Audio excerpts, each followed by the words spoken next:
Forgotten, yet far superior. Steam. That's right, steam. I want to tell you something.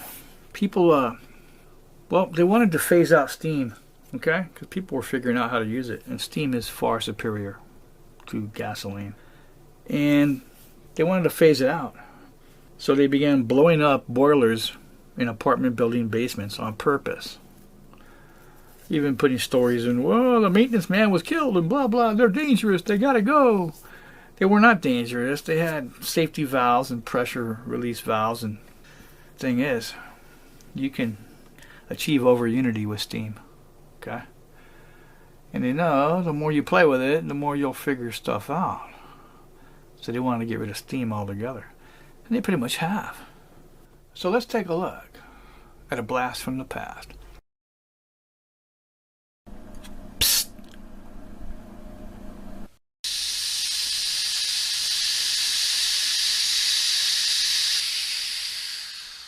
Hi, Kevin Charles Perkins here.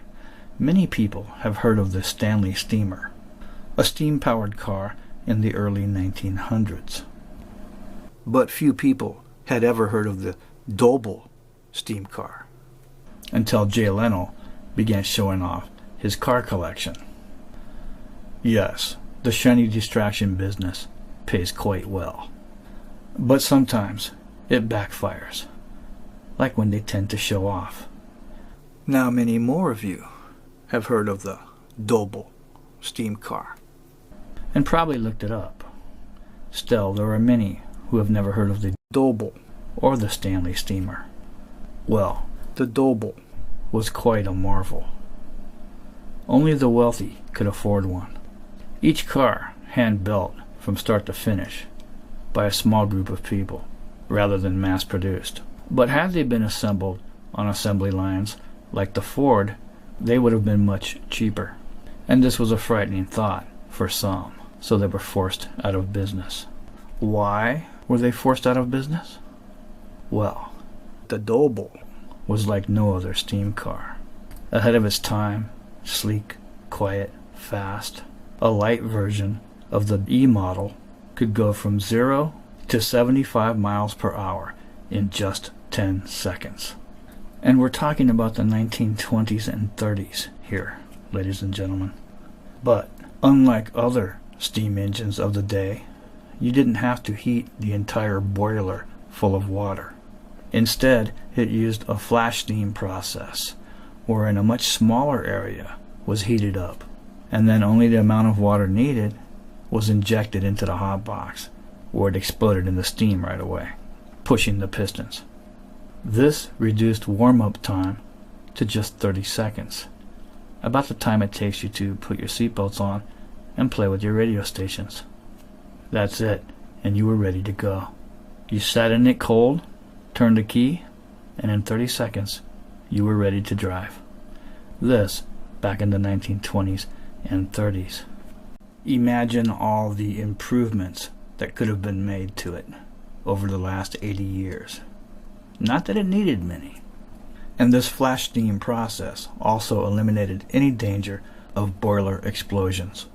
Not that there were many. Like I said, most seem to be sabotage.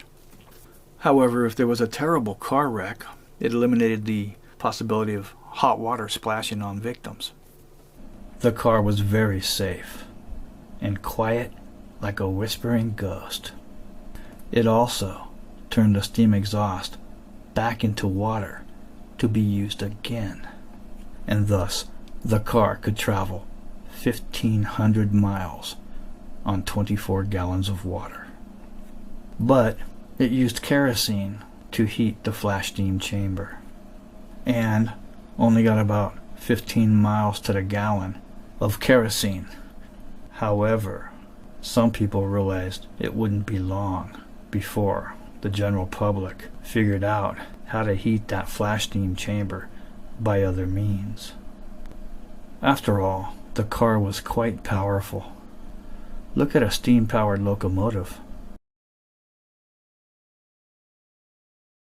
So the scaled-down version in a car was plenty powerful enough to turn its own alternator while en route.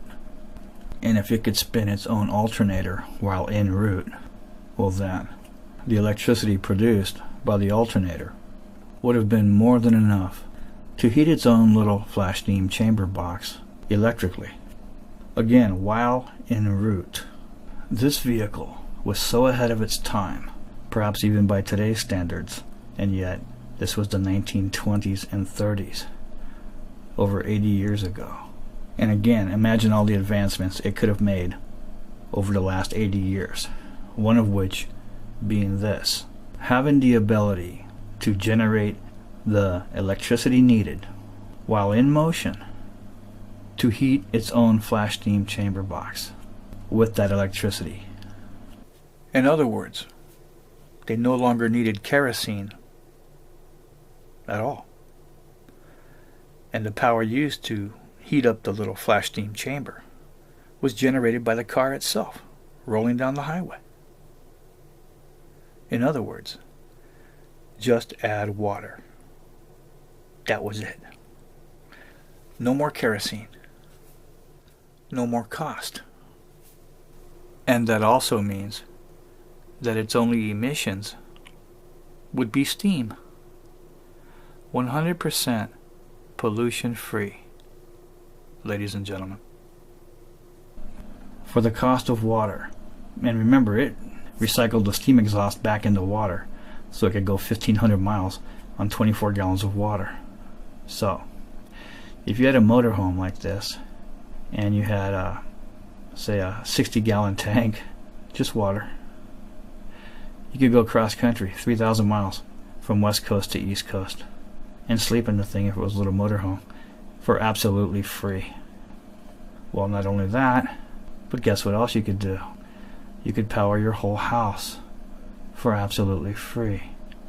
No electric bill, no heating bill, no cooking bill, and no gasoline bill driving around. Just have one of these steam engines in the garage, running quietly, whispering ghost quiet, on water, heating your home, running your refrigerator, and everything else. Now do you understand why this automobile was driven into the abyss? And with today's technology, we could reduce the warm-up time to just 4 seconds. Meet the induction heater, a coil which heats up any conductive material within the coil when electricity is passed through the coil, yet the coil itself remains cool to the touch. Now, from what I've seen, it does this quite fast, and the amount of electricity needed to operate it is not much. Your modern cars today have alternators that pump enough juice to run 1,500 watt car stereos, okay? But I've seen these induction coils running on less than half of that. Furthermore, you don't have to supply full power to this coil full time. It could be pulsed, as long as the flash steam chamber is hot enough to flash steam out of water, on for 3 seconds, off for 3 seconds. And if that's the case, you're not really using 700 watts full time, because it's off half the time, which means you're doing this for 350 watts. Do you realize all those diesel trucks on the road, all the freight, everything, could be running pollution free? No global warming, no carbon tax. And if you don't believe this technology exists, just look up induction heater. I'm Kevin Charles Perkins. I hope you've enjoyed this show. There's more coming, so be sure to subscribe and like and share.